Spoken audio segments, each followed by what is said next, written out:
best of the best research teams in the state.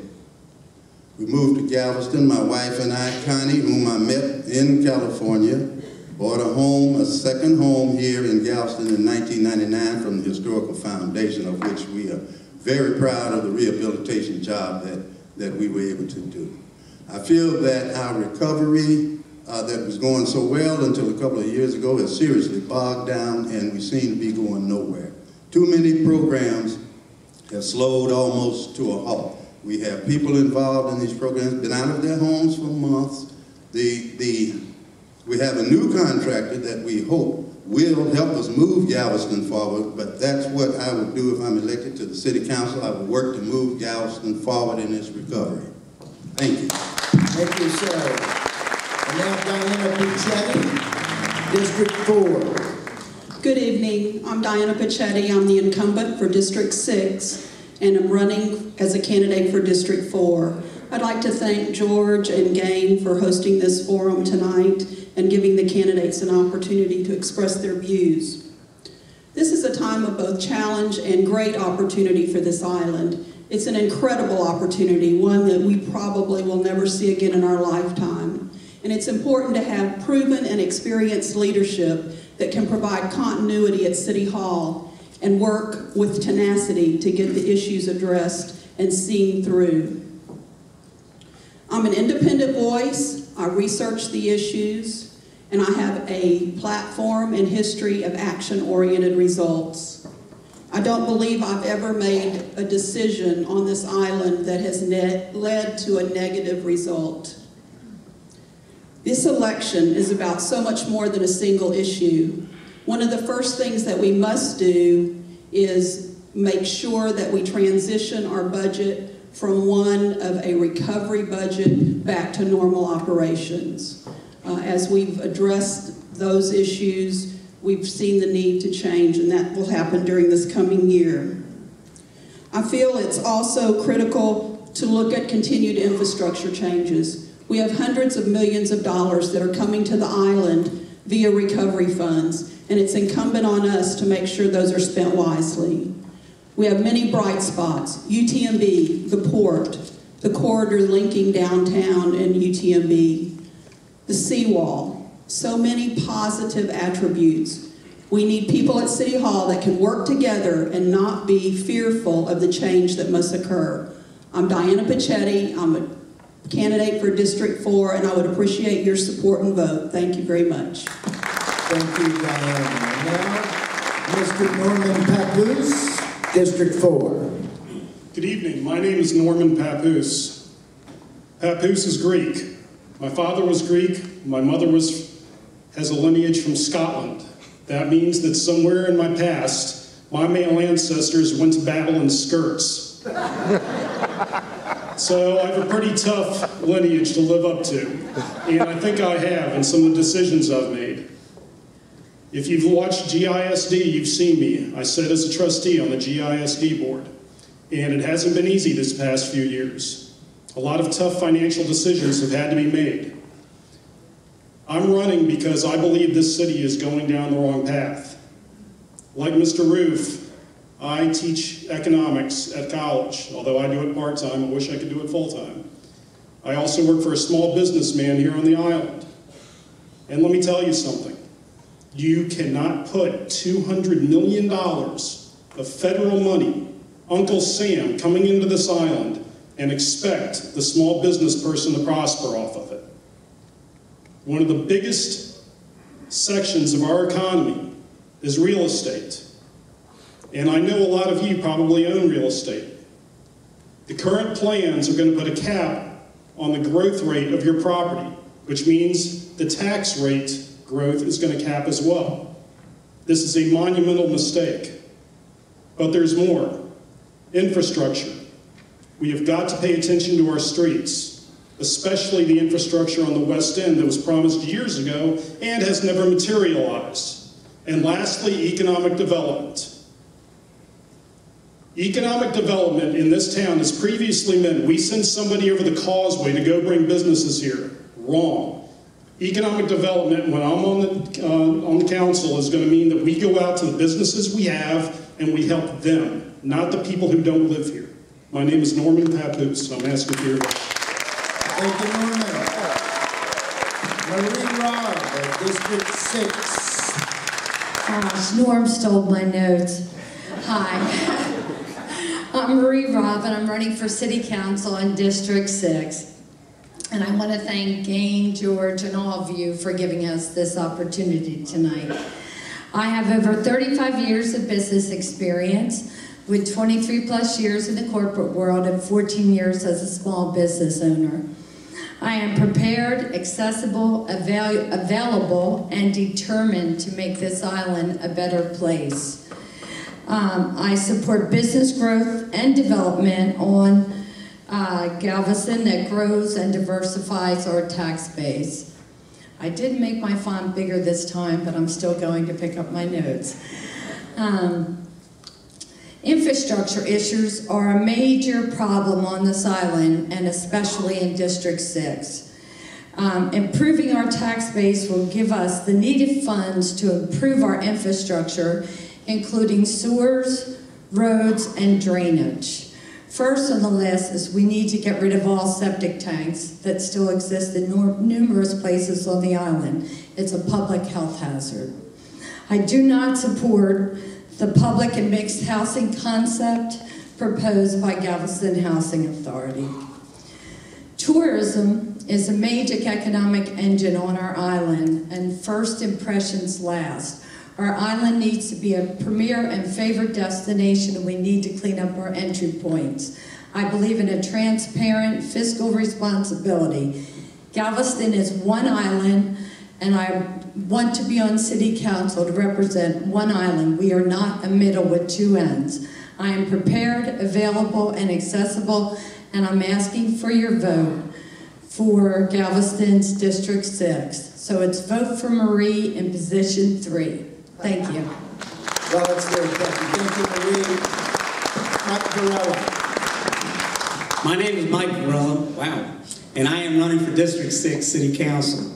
I was born and raised on Galveston Island. I've been married to my wonderful wife for 34 years. I have 3 children.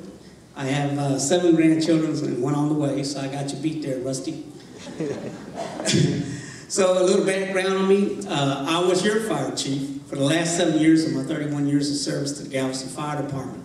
I was responsible for the 4 divisions of the Galveston Fire Department and a $10 million budget. I also have been associated with the Coastal Community Federal Credit Union, and I've served 2 positions there that I was elected to. The first was the credit committee. I was the guy that approved and disapproved loans until we dissolved it and got loan officers. Then I was elected to the board of directors, which I am currently serving as the vice chairman for the past 16 years. During that time, what we've done with the credit union is we've taken it from 2 branches to 3 branches, and we're working on a 4th. So we've been productive with the credit union. Last, I am serving on the advisory board for Galveston Early College. I think that's a great program. This is our children's future, which makes it Galveston's future. We could sit here and discuss all day long the issues. A lot of them have been mentioned. And basically, they're all in you and I are concerned with our economy, our infrastructure, and of course, our decline in the population and the controversial issue of public housing. I think with the right leadership in place that we can tackle these issues and as a council do what the citizens of Galveston want us to do. Thank you. Thank you, sir. Now we're going to get to the questions. The first one's going to be for the mayors. And Norman, when I ask you a question, don't interrupt with an answer, okay? We want to cut down on the time here. No, I'm kidding. I hope you know I'm kidding. That was a very anemic joke. Okay, here's for the mayors. Gee, I should have thrown those out. Okay, this is what the question says, so I don't know if they're being optimistic or predicting the future, but it says, when it comes time to vote to allow casino gambling in Galveston, will you vote yes or no? Mr. Jaworski. 1 minute. 1 minute. Gone in 60 seconds. Ladies and gentlemen, here's my view on this. Personally, I'm going to vote for it if, in the state bill, there is an option for a local option vote. In other words, there needs to be a way for our community to vote on its own terms. And so the state bill that is being developed right now may not allow that, or it may play games with whether the city of Galveston and other municipalities can make their own way by letting the county vote. This is something that I've gone on record twice as a city council member, when I worked with Lida Ann when she was mayor, and I think before that when Roger Quiroga was. And we have put a resolution, it still is out there, to the state saying, if you pass the bill, let there be a local option vote for the municipality of Galveston. Thank you, Mr. Rollins. And I wanted to remind the candidates, if you give a quick answer and you have something else you want to talk about in context or something else in your platform, you can still use your minute for that, okay? Sure. Yes, I'm sure.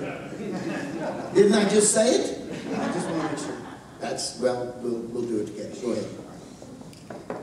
The question is if given that opportunity, yes, I would vote yes.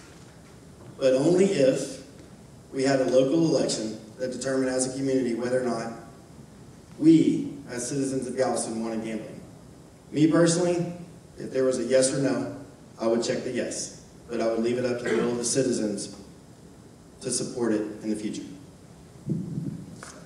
Thank you. Mr. Rosen. There would have to be a local option.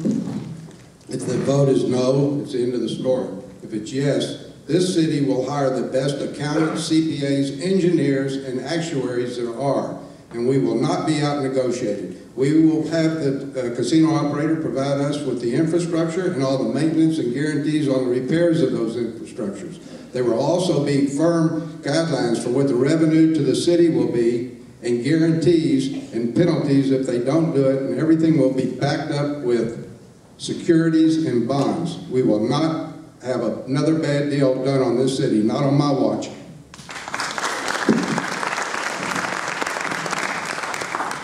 All right, the issue of casino gambling is distinctly a state issue, and it's probably going to have to go to a statewide vote of the people.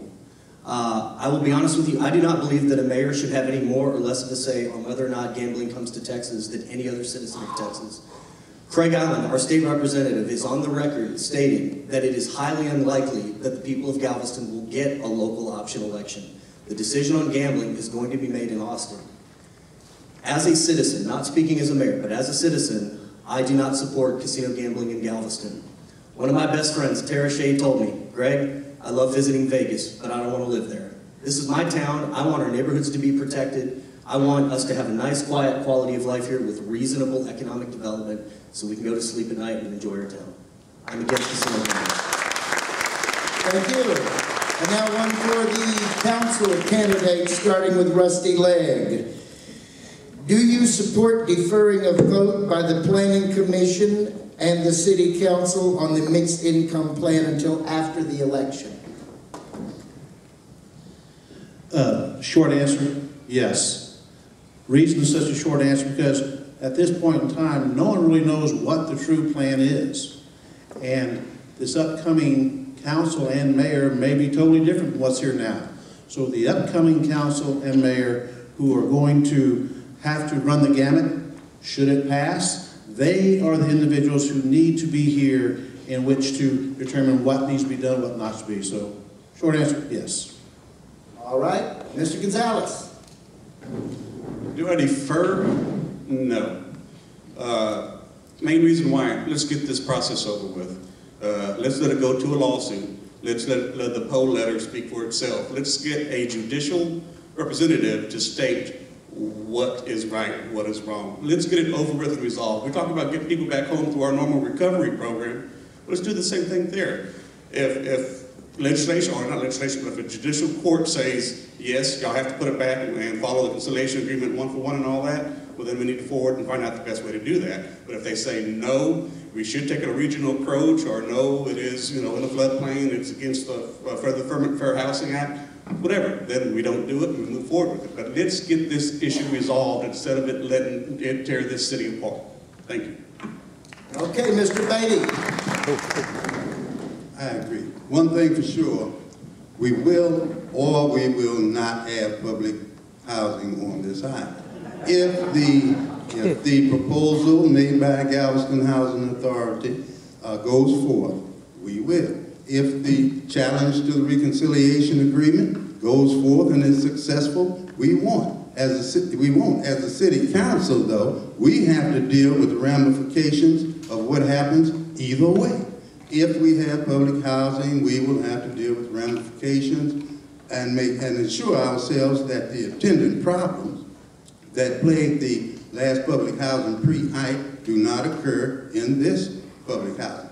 If the reconciliation agreements is successful, we are still left with the problem of how do we provide affordable, quality housing on this island, and how do we subsidize minimum wage households and other service personnel so that they too can have quality housing. Thank you. Thank you. Diana Pachetti. I believe that issues should move through the process. And one of the things that has frustrated me the most with the current council is the number of deferrals on issues. When we have the facts before us, we need to act on those facts and move the issues forward. Whether you're for public housing or against it, or for mixed income or against it, we need to move the issue forward.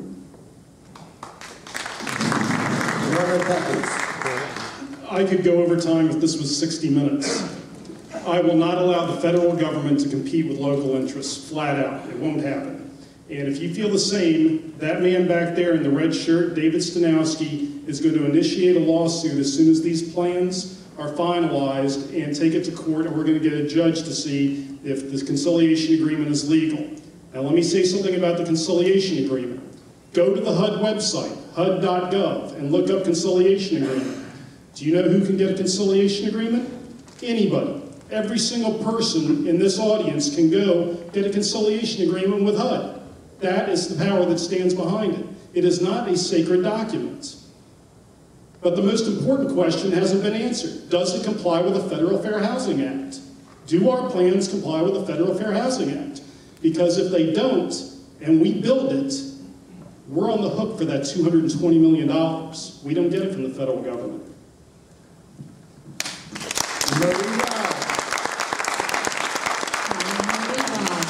And yes, I would support a deferral, but mainly because the whole thing of HUD overseeing recovery dollars simply makes no sense.